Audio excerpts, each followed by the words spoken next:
إحسان إلى يوم الدين أوصيكم ونفسي بتقوى الله عز وجل كما قال سبحانه وتعالى في كتابه الكريم يا أيها الذين آمنوا اتقوا الله حق تقاته ولا تموتن إلا وأنتم مسلمون ثم أما بعد alhamdulillah para sekalian, para bapak ibu jamaah rahimakumullah, seluruh pujian sanjungan rasa syukur mari terus kita panjatkan kepada Allah Subhanahu wa taala yang tidak pernah berhenti memberikan nikmat kepada kita, termasuk dengan nikmatnya yang sangat besar.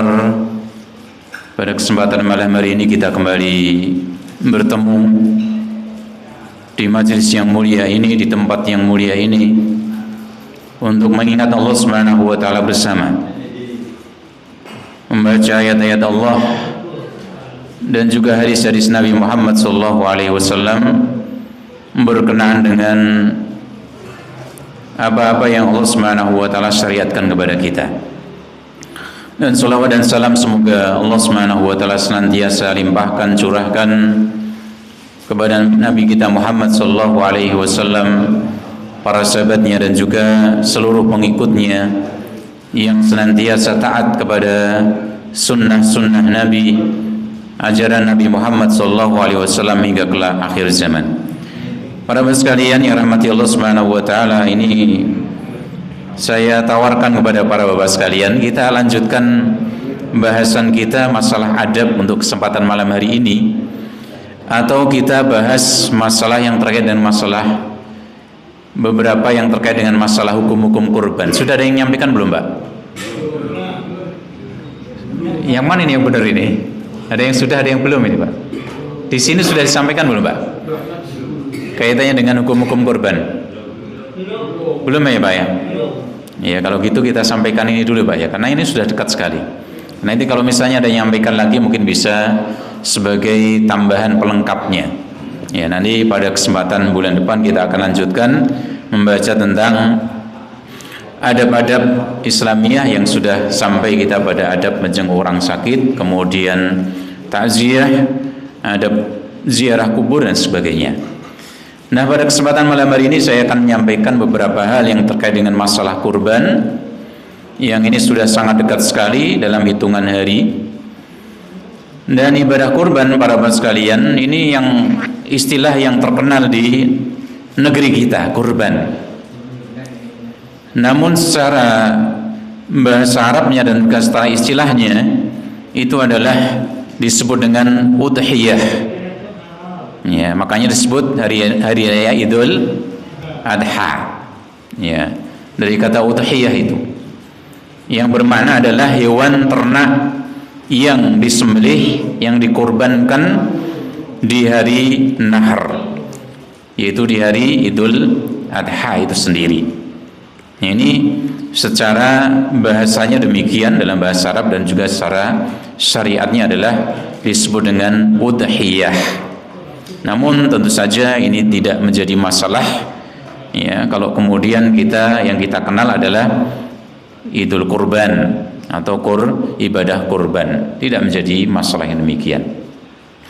Nah, sebagai landasan dari ibadah kurban ini adalah firman Allah Subhanahu wa taala. Yang pertama, firman Allah dalam surat Al-Kautsar. Ya, surat yang cukup menjadi favorit bagi kita semuanya. Ya, betul Pak ya? Karena apa, Pak? Pendeknya ya. Nah, Allah Subhanahu wa taala setelah menyatakan kepada Nabi Muhammad SAW, inna a'tayna kal kautsar, sungguh kami telah berikan kepada engkau wahai Muhammad al-kautsar. Apa itu kautsar? Kautsar disebutkan adalah diterjemahkan dengan nikmat yang banyak.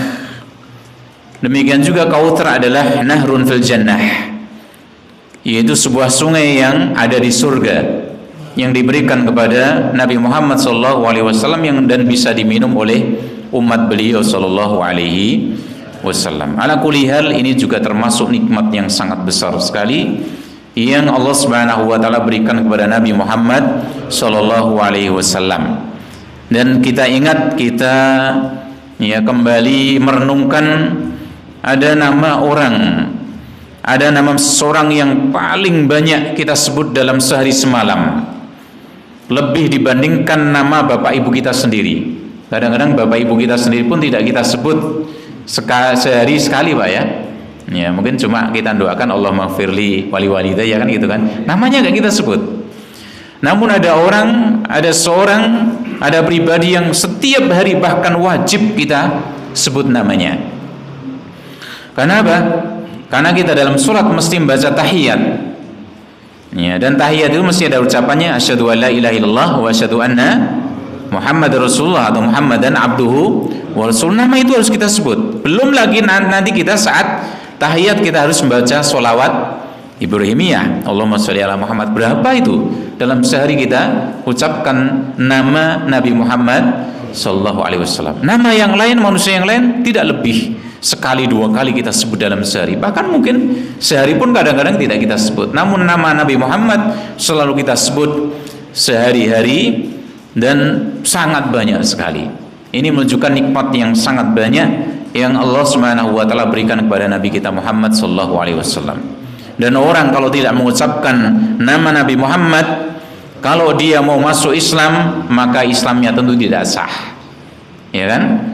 Seorang mau masuk Islam harus mengucapkan bagaimana, Pak? Asyhadu alla ilaha illallah, asyhadu anna Muhammad Rasulullah.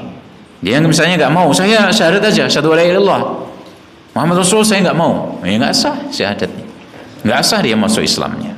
Oleh karena itu, ini sebuah nikmat yang sedemikian besar Allah berikan kepada Nabi Muhammad. Oleh karena itu Allah perintahkan kemudian fasalli li rabbika wanhar.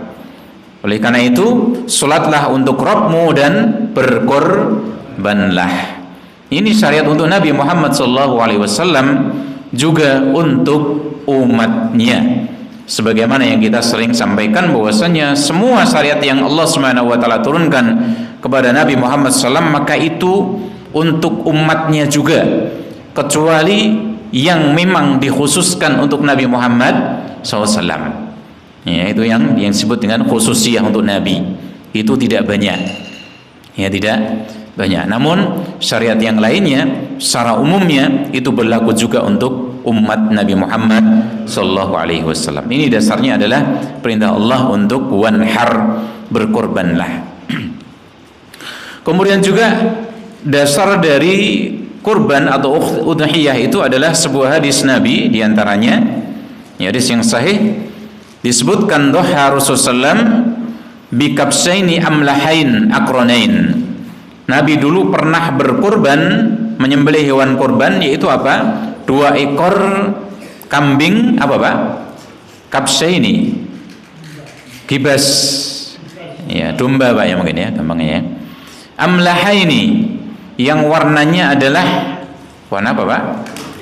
Putih. Yang paling banyaknya putih atau yang paling banyaknya putih? Ya mungkin ada hitamnya sebagian. Disebutkan dalam riwayat yang lain ada hitam di sekitar apa ini Pak? Matanya. Jenenge apa wong Jawa katanya itu? Kendit katanya. Kendit Pak nggih, betul ya? Kendit itu. Ya saya dapatnya malah ketika ngisi juga. Itu kendit saat namanya. Wah, baru tahu saya. Ya wedhus kendit kayak gitu ternyata. Ya. Jadi apa namanya? Kabsaini amlahaini, yang beliau sembelih hewan yaitu kambing kibas yang warnanya putih atau putihnya paling banyak.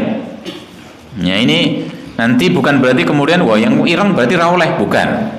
Ya cuma ini sekedar menunjukkan saja bahwasanya Nabi nyembelih kambing seperti itu. Akronaini yang sudah tumbuh tanduknya. Ya ini juga bukan kewajiban Pak. Jadi kalau korban milih sing kudu ana sungune. Ya ana sungune rasah mboten. Gitu ya. Walaupun ini sebagian ada yang mengatakan lebih utama gitu kan. Makanya ada sebagian jamaah itu yang urunan itu kon goleke wedhus. Pokoke kudu goleke sing ana sungune lho Pak. Ya ana sungune gah aku. Ada yang kayak gitu. Ya, padahal meskipun tidak ada sungune juga tetap sah kan gitu ya Pak ya. Namun ini menceritakan bagaimana Nabi menyembelih tadi ya wedhus bebas, kemudian warnanya putih, kemudian bertanduk. Yadbahuhuma biyadihi, dan beliau sembelih langsung dengan tangan beliau yang mulia. Dan ini tentu yang paling bagusnya yang iso dibeleh dhewe. Tapi dari sini saya yakin dari yang hadir di sini paling sing iso nyembelih pinten, Pak? 90% apa 10%? Atau mungkin kurang ya, Pak. Ya enggak masalah gitu ya. Wa ra'aituhu wadi'an qadamahu ala sifahima, dan beliau ketika menyembelih itu ya diinjak ya dekat pangkal lehernya. Kemudian qala, periwayatnya Anas bin Malik mengatakan wasamma wa kabbara. Beliau membaca bismillah dan bertakbir. Bismillahi Allahu akbar. Ini menunjukkan bahwasanya Nabi berkorban. Itu ya, ini dasarnya, di antara dasarnya. Hadis yang lain tentu banyak. Demikian juga adanya ijma, kesepakatan para ulama semuanya ya tentang apa? Syariat berkorban. Ya. Kemudian hikmahnya apa? Hikmah dari korban itu yang pertama bersyukur atas nikmat hayah, nikmat kehidupan yang Allah Subhanahu wa taala berikan kepada kita. Demikian juga nikmat harta. Ya. Allah Subhanahu wa taala sudah memberikan kehidupan pada kita, maka itu salah satu bentuk syukurnya kita berkorban. Yang kita niatkan mendapatkan ganjaran dari Allah Subhanahu wa taala. Ini yang pertama. Yang kedua, menghidupkan ajaran dari Nabi Ibrahim alaihissalam yang dihidup-hidupkan kembali oleh Nabi Muhammad SAW, dan kita mengikuti syariatnya Nabi Muhammad, menghidupkan kembali ajarannya Nabi Ibrahim alaihissalam, yaitu berkorban. Kemudian juga yang ketiga, agar ingat kesabaran keluarga Nabi Ibrahim dan Nabi Ismail. Ini keluarga yang betul-betul banyak ujiannya, diuji kecintaannya pada Allah, Pak. Nabi Ibrahim lagi sampai sepuh itu belum punya anak. Begitu punya anak, Allah Subhanahu wa taala uji, ya, mana yang lebih dia cintai, antara anaknya atau Allah Subhanahu wa taala. Dikon beleh siapa, Pak? Anaknya sing ditunggu-tunggu, yang sudah digadang-gadang pengen duwe anak sampai lama, sampai sepuh. Begitu punya anak kok sama Allah Subhanahu wa taala diperintahkan untuk disembelih. Ya, Allah Subhanahu wa taala wahyukan dalam mimpinya Nabi Ibrahim. Kita ingat mimpinya Nabi itu wahyu dari Allah Subhanahu wa taala. Yang mimpinya awake dhewe ora mesti. Bukan wahyu, Pak ya, bahkan bukan wahyu. Jadi kalau ada para bapak sekalian mimpi kok kon beleh anake, berarti itu apa, Pak? Setan. Jomene kon beleh bojone. Dendam itu berarti ya. Itu berarti bagaimana? Yakin kuwi mesti setan itu. Ora mungkin, enggak mungkin apa namanya? Allah perintahkan untuk nyembelih anak dan istri. Itu mesti setan sing merintahkan, gitu ya. Tapi kalau Nabi Ibrahim, nabi-nabi yang lain juga demikian, mendapatkan mimpi, dalam mimpinya itu perintah Allah Subhanahu wa taala, itu pasti wahyu dari Allah. Makanya Nabi Ibrahim bagaimana? Laksanakan itu. Dan kita ingat bagaimana kesabaran dari keluarga Nabi Ibrahim. Ya. Dan kita ingat ya bagaimana Nabi Ibrahim perjuangannya seperti itu. Sementara kita mosok kurkon beleh wedhus wae urung gelem, padahal Nabi Ibrahim suruh beleh siapa, Pak? Anaknya dulu, yang kemudian Allah Subhanahu wa taala gantikan ya dengan bidibhin azim, dengan sembelihan yang besar. Ya, gitu Pak ya. Kemudian yang keempat, bahwa kurban itu untuk meraih ketakwaan pada Allah Subhanahu wa taala. Makanya darahnya, kemudian dagingnya itu enggak sampai pada Allah. Allah katakan, la yanalallaha luhumuha wala dima'uha walakin yanaluhu at-taqwa minkum. Ya, sama Allah itu ora tekan, getih ora tekan, kemudian juga dagingnya juga enggak sampai pada Allah. Namun yang sampai pada Allah ada ketakwaan dari kalian semuanya. Ya, dagingnya diapakan, Pak? Kita makan, sebagian dibagikan sama orang lain. Darahnya juga demikian, dialirkan, mboten angsal ditadai, digodhog meneh, didol. Napa Pak jenenge, Pak? Saren. Alhamdulillah kita ada pada ngaji dah tahu. Zaman biyen kita ya tahu dahar nih kita. Betul, Pak? Ya, biasanya kayak gitu. Ya. Obat, Pak. Ya. Nah, semuanya enggak sampai pada Allah. Darahnya enggak sampai, dagingnya juga tidak sampai pada Allah, namun yang sampai adalah ketakwaan kita pada Allah Subhanahu wa taala. Kemudian yang keempat, ya, dari poin yang keempat yang kita sampaikan, bahwasannya hukum dari berkorban. Ya, apa hukum korban itu? seorang berkorban hukumnya apa? Para ulama berbeda pendapat tentang masalah ini. Namun yang paling kuatnya para jumhur ulama, mayoritas para ulama mengatakan hukumnya adalah apa Pak? Sunnah. Ya. Sebagaimana hadis Nabi Muhammad SAW yang menunjukkan demikian, beliau katakan idza dakhalatil ashru, apabila masuk 10 hari pertama bulan Dzulhijjah, wa arada ahadukum, dan salah seorang di antara kalian pengen apa itu? Ayyudhiya, pengen berkorban. Yang pengen korban lo ya. Ya berarti bagaimana? Yang ra pengen? Ya ora gitu ya. Fala yamassa min sya'rihi wa basyarihi syai'un, maka janganlah dia potong rambutnya dan juga jangan dia potong kukunya sedikit pun. Dados ingkang badhe kurban maka ditunggu dulu begitu sampai awal pertama kali masuk bulan Dzulhijjah, sore hari berarti Pak ya, mungkin tanggal pinten, tanggal 8 napa tanggal pinten ya, sekitar itu ya. Maka sing pun niatan badhe kurban maka berhenti dulu dari motong kuku dan motong rambutnya. Sampai kapan? Sampai binatang kurbannya disembelih pada tanggal 10-nya. Lain nyembelih ditunda sampai hari tasyrik, berarti luwih suwe Pak ya. Iya. Enggak masalah yang demikian. Karena apa? Ini diantara hikmahnya para ulama mengatakan ben podo meh modoni karo sing do ibadah haji. Mereka yang ibadah haji kalau sedang ihram itu mboten angsal potong kuku, mboten angsal potong rambut kecuali sudah sampai apa Pak? Sudah apa? Tahallul. Kalau sedang ihram maka tidak boleh motong rambut, motong kuku, kecuali bagi mereka yang memang ada penyakit atau ada gangguan sing kudu gelem ra gelem kudu dipotong. Yen ora ganggu.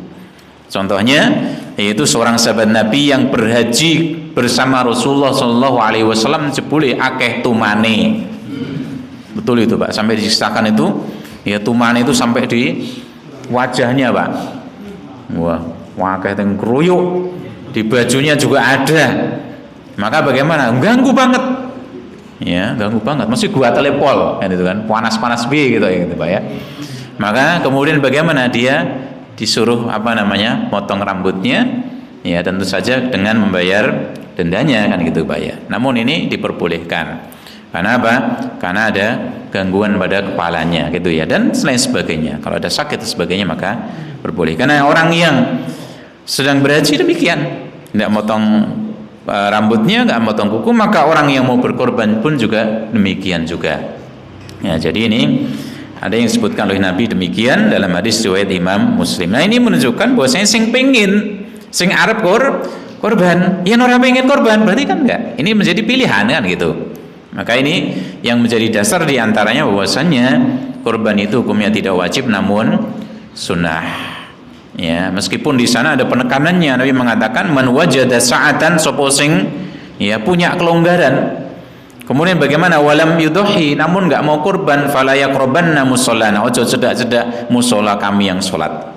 Jangan dekat-dekat tempat kami salat Id. Nah ini teguran keras dari Rasulullah SAW. Namun sekali lagi dengan mengkompromikan banyak hadis, banyak dasar yang lain, maka para ulama mengatakan hukumnya tidak sampai wajib namun sunnah. Dan bagi yang memang berkecukupan mampu, tentu hendaknya tidak meninggalkan ya keutamaan berkorban. Nah kemudian syarat dari orang yang berkorban apa? Yang pertama muslim. Nah, bagaimana orang yang non muslim kemudian berkorban, maka korbannya tentu tidak sah. Tapi kalau misalnya orang sing titip, tetangga di sini yang non muslim kemudian titip, Pak saya kok pengen juga korban, orang non muslim ditampi no mboten Pak? Ditampa no Pak. Walaupun hukumnya dia tidak sebagai korban, dia sebagai apa Pak? Hadiah biasa. Gitu Pak ya. Ya kan kadang-kadang sebagian kayak gitu, ada yang nitip karena saya pengen juga nitip hewan kurban, ya sembelih silahkan nanti dibagi. Karena apa? Karena itu hukumnya seperti orang mendapatkan hadiah, dan demikian bisa dipahami Pak ya. Itu ya. Kemudian juga mukim, orang yang tidak pergian jauh namun juga musafir boleh ya dia berkorban. Kemudian berpunya atau kaya ya, kalau belum kaya namun dia nabung bagaimana? Boleh saja. Dan dia tentu akan mendapatkan keutamaan ya yang banyak dari Allah Subhanahu wa taala. Kemudian yang berikutnya adalah orang yang balik dan berakal. Bagaimana kalau belum balik? Ya, sah nggak Pak itu, Pak? Ya. Misalnya bapaknya, wah aku pengen saumah anak wong papat misalnya, bapak ibu dewe-dewe anak-anak siji-siji. Putus kabeh. Boleh nggak Pak itu, Pak? Boleh. Dan insya Allah yang dapat pahalanya adalah bapaknya, ya walinya gitu ya.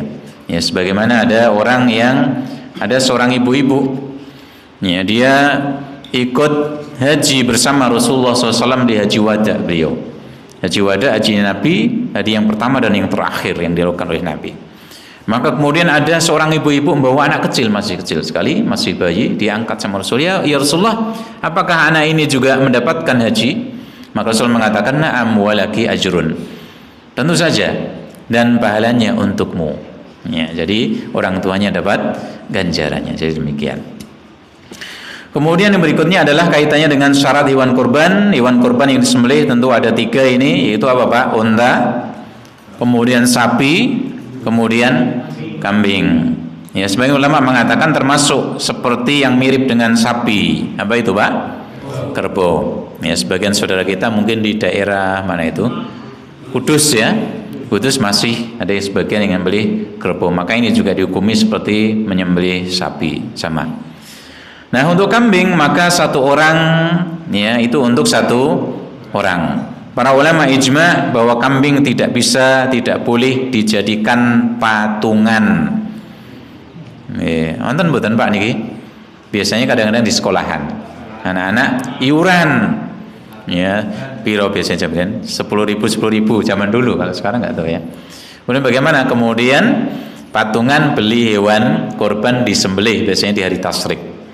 Maka ini tentu tidak dikategorikan sebagai korban, namun sebagai sembelihan biasa, dibagi-bagikan iso dadi sedekah atau mungkin sebagai hadiah. Ya sudah, kalau memang udah ada kayak gini ya, tentu kita kemudian ora sah koyo ngono kuwi dudu korban. Kuwi sedekah biasa ya wis ben wae ra apa-apa. Ini latihan. Walaupun tidak bisa disebut sebagai korban Pak ya. Tapi bukan orang kayak gitu kemudian ora sah ngono kuwi dudu korban kuwi. Ngopo kuwi? Ora ono contone saya gitu Pak ya. Ya sudah biar aja, namanya juga baru belajar latihan gitu ya. Walaupun tetap sekali lagi hukumnya itu bukan korban, namun dia apa? Sekedar mungkin kalau disembelih ya sembelihan biasa, dibagi-bagian bisa jadi sedekah, bisa jadi hadiah. Jadi demikian. Kemudian kambing untuk 1 orang dan boleh pahalanya itu diniatkan untuk seluruh anggota keluarga kita. Meskipun anggota keluarganya sandaya. Ya. Akeh banget Pak maksudnya Pak. Sudah masuk enggak masalah. Ya, termasuk juga ya, orang tua kita misalnya sudah meninggal dunia diniatkan ya, kita masukkan dalam niatan itu masuk juga. Termasuk keluarga saya yang sudah meninggal dunia dimasukkan dalam niatan kita, maka itu juga masuk di sana. Terus 1 yang disembelih tapi bisa kanggo akeh. Ya, senaik ke atas sampai juga turun ke bawah. Mbah buyutku yo melu tak niat kayak iki. Gitu ya, Pak. Boleh Pak, boleh insyaallah. Itu Pak ya. Jadi demikian. Sebagaimana hadis Nabi Muhammad SAW riwayat Imam Tirmidzi disebutkan kondisi di zaman Nabi Muhammad SAW. Kana ar-rajulu fi ahadin Nabi SAW yudhi bisyati anhu wa an ahli baitihi. Dulu seseorang di masa Rasulullah SAW itu menyembelih seekor kambing untuknya dan juga diniatkan untuk keluarganya. Wanai 10, putune 12. Enggak apa-apa. Ya, diniatkan. Seperti itu insyaallah dapat pahalanya semuanya. Itu Pak ya. Jadi ini ya. Jadi bukan berarti kemudian wah bapak itu saya ngetuk ganjaran aku ora itu aku tak pengen. Ibu ya misalnya gitu Pak ya. Ibu pengen aku pengen kurban dhewe tak pengen untuk ganjaran dhewe. Nggih, enggak apa-apa kalau misalnya ibu juga pengen nyembelih sendiri juga enggak apa-apa. Ya. Juga enggak masalah. Ya, tapi kalau sekedar nyembelih 1 saja dan sudah diniatkan untuk seluruh keluarganya, maka ini juga tidak mengapa, sudah dapat ganjarannya juga. Kemudian yang kedua, hewan yang kedua adalah sapi dan juga unta. Maka sapi untuk berapa orang Pak? 7 orang maksimalnya. Artinya kadang-kadang kalau urunannya kelompoknya kadang-kadang orang anti pitu, gitu Pak. Kadang-kadang sebagian tau gur 5 tok, nggak masalah. Gur 3 tok, ya wis tuwa sapi. Kalau misalnya pada mampu Pak ya. Jadi maksimal adalah 7 orang. Sedangkan unta maka untuk berapa? 10 atau 7 orang. Ya. Sebagaimana hadis dari Ibnu Abbas, beliau ceritakan, kunna ma'a Rasulillah SAW fi safarin. Kami dulu pernah bersama Rasulullah SAW dalam sebuah perjalanan. Fahadarul adha, maka kemudian datang pas ngepasi hari Idul Adha. Fashtaraqna fil baqarah sab'ah, maka kami berserikat untuk 7 orang 1 ekor sapi. Wa fil ba'iri asrah, dan untuk unta 10 orang. Nah ini para sekalian rahmati Allah Subhanahu wa taala. Ini pun juga kurban unta dan sapi yang masing-masing tadi ya, sapinya untuk 7 orang, ini juga masing-masing orang juga bisa meniatkan untuk dirinya dan juga untuk keluarganya sama Pak. Jadi bukan sekedar kambing doang, tapi juga yang niatan ya korban sapi yang 7 orang itu masing-masingnya meniatkan untuk dirinya dan juga untuk keluarganya. Itu insya Allah yang demikian bisa. Nah kemudian juga ini disebutkan oleh Abu Ayyub Al-Ansari ketika ditanya tentang korban di zaman Nabi, beliau sebutkan di hadis yang depan tadi, karena rajulu yudhi fisya anhu wa an ahli baitihi fayakulun wa yut'imun. Itu orang-orang di zaman Rasulullah SAW, seorang itu menyembelih berkorban seekor kambing untuk dirinya dan juga untuk keluarganya. Ya, diniatkan untuk dirinya dan keluarganya, fayakulun wa yut'imun. Mereka makan dan kemudian mereka bagikan orang lain supaya bisa makan juga. Nah ini artinya ini sudah biasa terjadi zaman Rasulullah SAW, itu apa? Dibagikan. Ya, dibagikan, sebagian dimakan, sebagian yang lain dibagikan.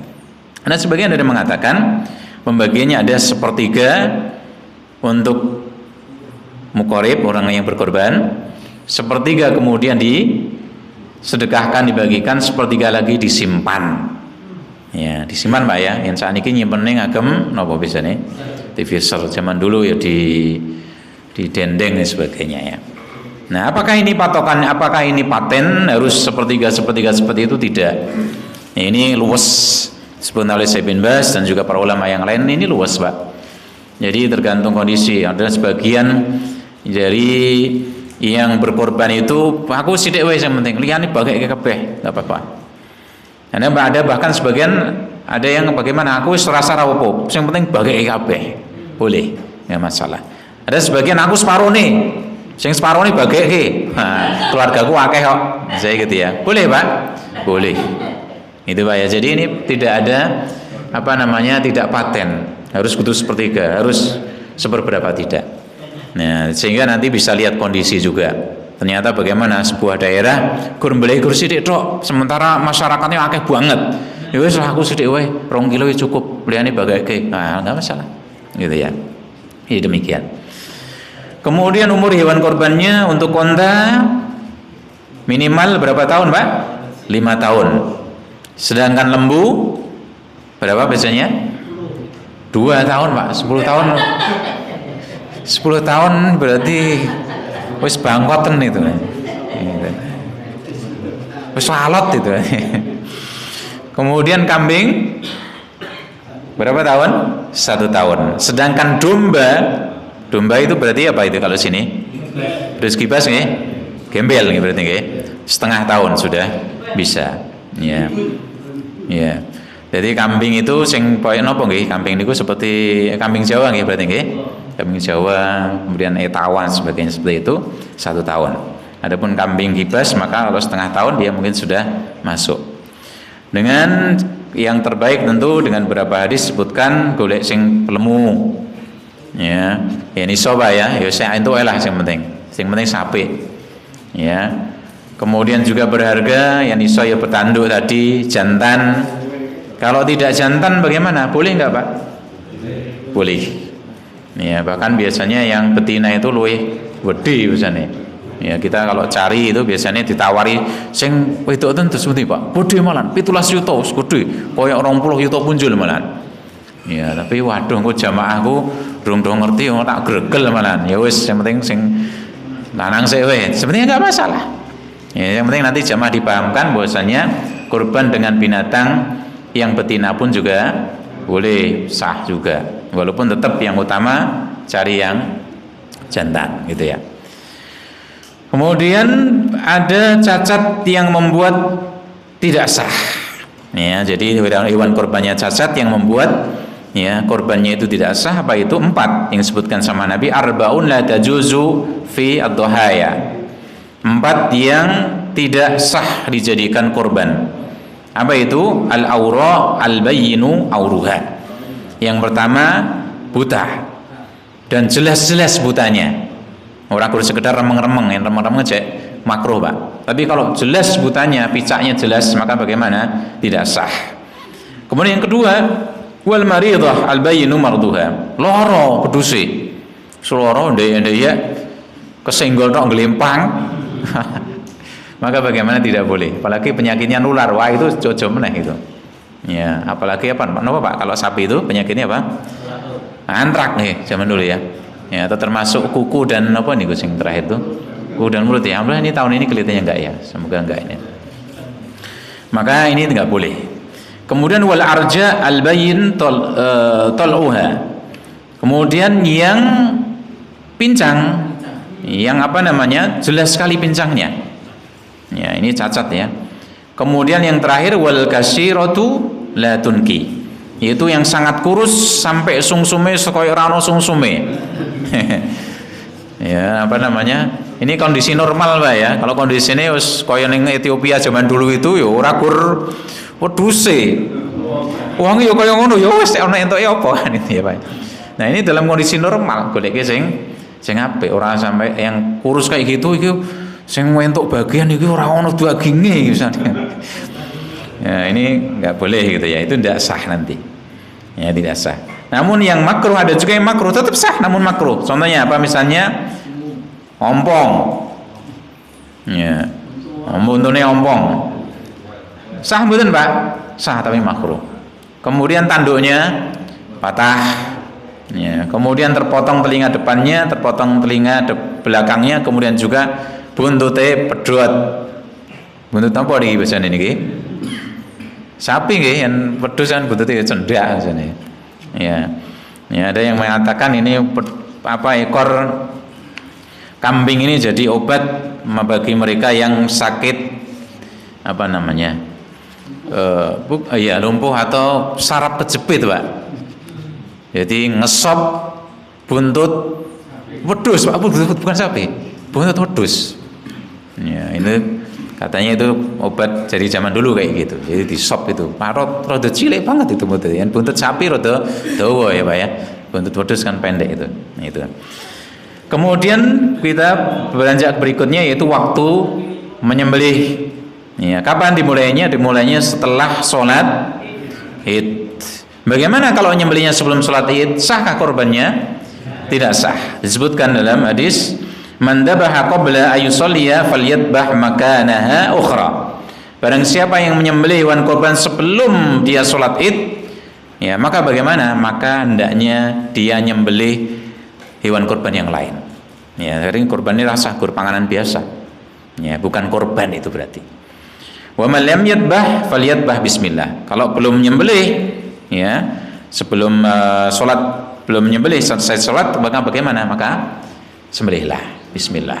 Ya, ada sebagian sahabat Nabi, satu sahabat Nabi saking semangatnya Pak di hari Idul Kurban itu. Durung sholat terus dibelih saya. Melapor kalau Nabi Rasulullah, saya udah nyembelih hewan korban. Oh, kuwi dudu hewan korban, kuwi sembelihan biasa. Beliau meneh. Berarti wong itu duwe niki, Pak. Yen kurci tok wis kasembelih. Nah, gitu ya. Nah, itu hari pertama berarti tanggal 10 Dzulhijjah. Kemudian seluruh hari tasyrik tanggal 11, 12, 13 ini juga boleh untuk menyembelih. Ya. Sebagaimana sabda Nabi, ayyamut tasyriki kulluha dabkhun.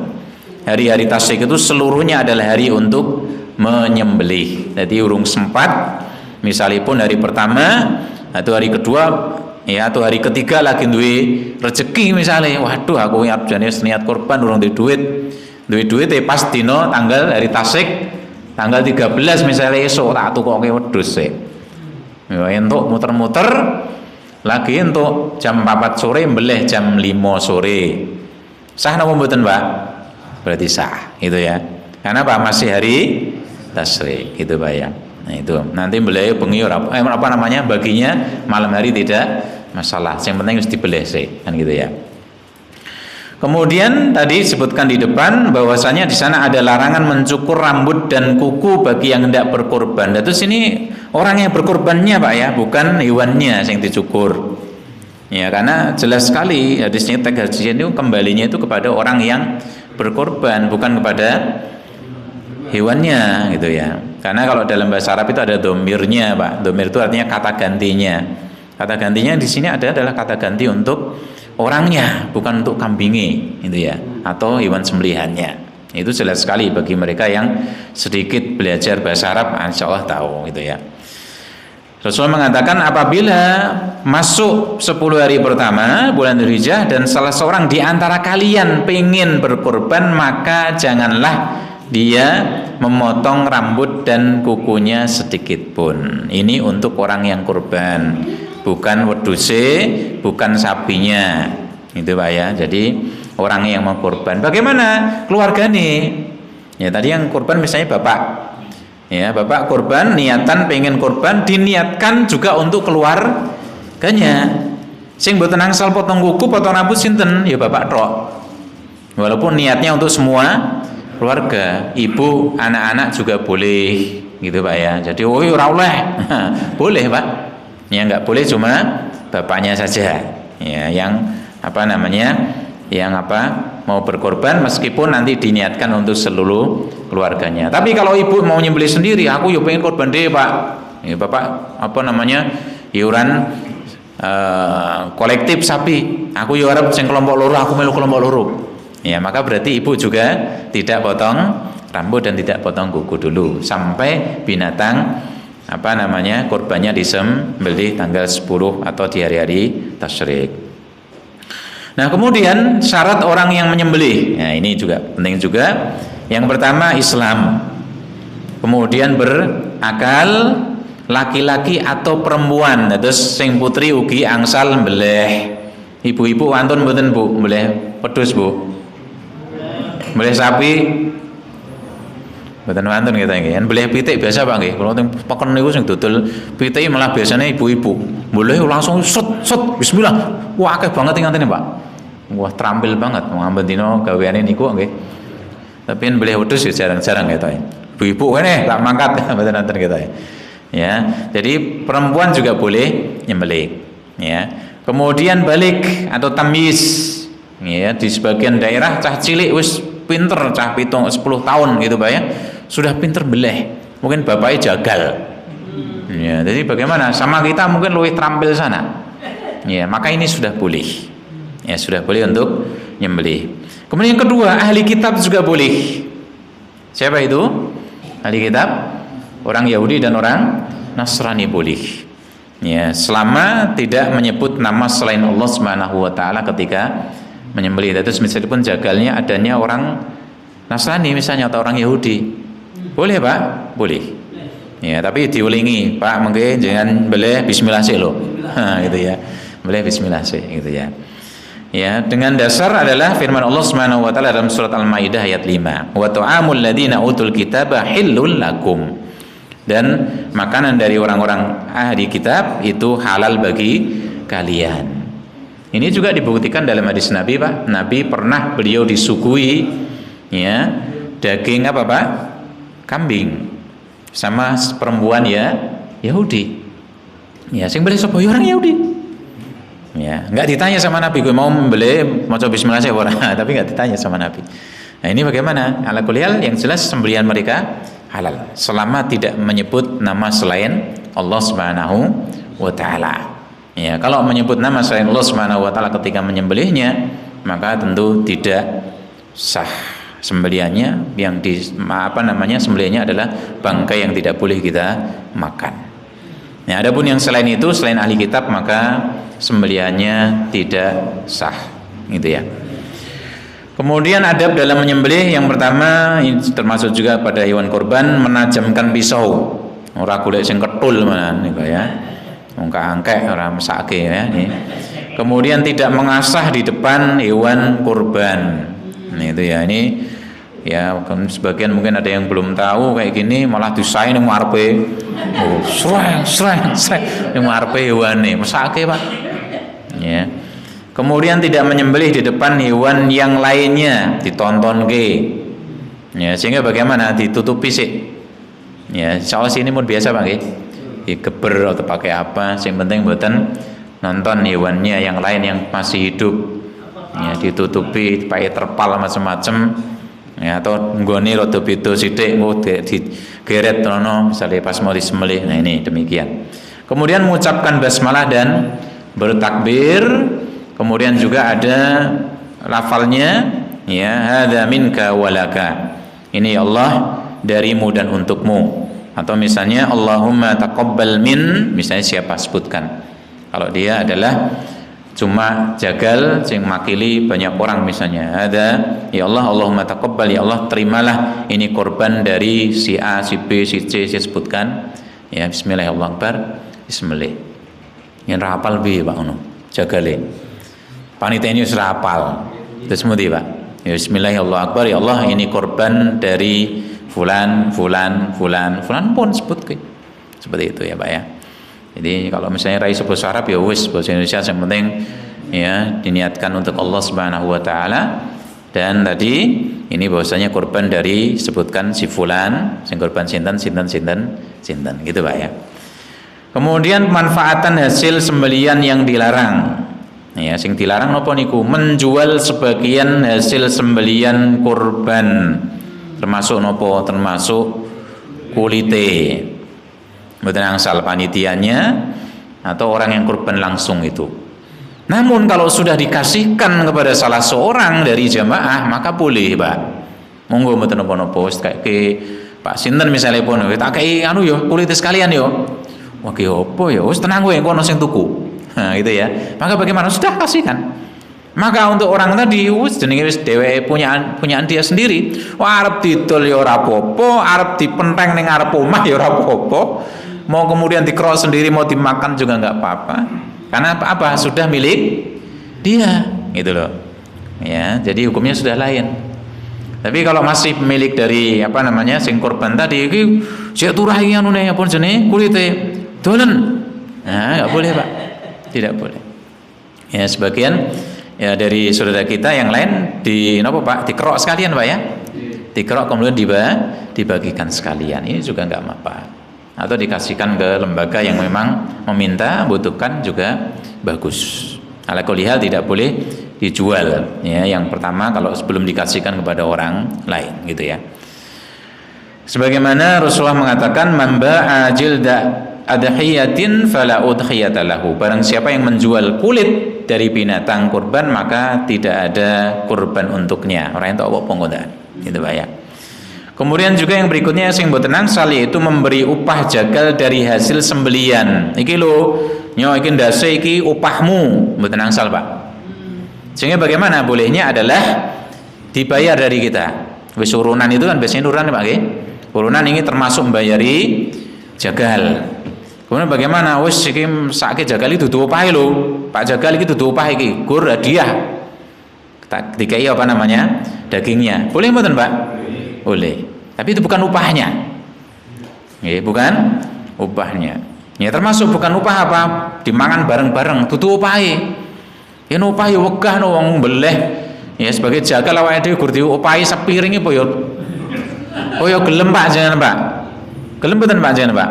Jagali nguliti macam-macam kemudian jenengan diupahi nyo iki upahi sepiring daging kalih sego. Nggih. Jenengan purun mboten Pak? Ya wegah no yang gur diupahi sementara. Itu bukan upahnya. Ya, namun apa itu? Itu sekedar ya makan biasa, sekedar hadiah dari mungkin yang berkorban untuk mereka yang apa namanya panitia warga sekitar dan sebagainya, bareng-bareng timbangan bareng-bareng ben guyub. Tapi itu bukan upah. Sekali bukan upah. Ampun upah kan kita udah ngerti toh Pak, upah itu yang apa itu kan tahu lah kita kan. Ya, untuk jagal ini, untuk singulti sebagainya. Itu Pak ya. Nah, jadi upahnya adalah sendiri jagalnya ya, sebagaimana Ali bin Abi Thalib mengatakan nahnu nu'tihi min indina. Kami itu memberi upah dari ya uang kami sendiri. Ya, bukan dari daging tadi. Ya.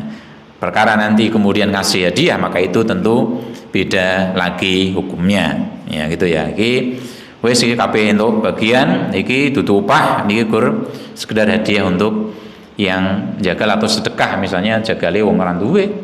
Ya, ini sedekah untuk Anda dari kita. Jadi para bapak sekalian yang rahmati Allah Subhanahu wa taala, sebagian dari hukum-hukum korban yang kita bacakan pada kesempatan malam hari ini, semoga ini menjadi tambahan ilmu dan juga bisa kita amalkan pada kesempatan korban ke depan. Demikian para sekalian, semoga ini bisa bermanfaat. Wa khuda'wana alhamdulillahirabbil alamin. Wassalamualaikum warahmatullahi wabarakatuh.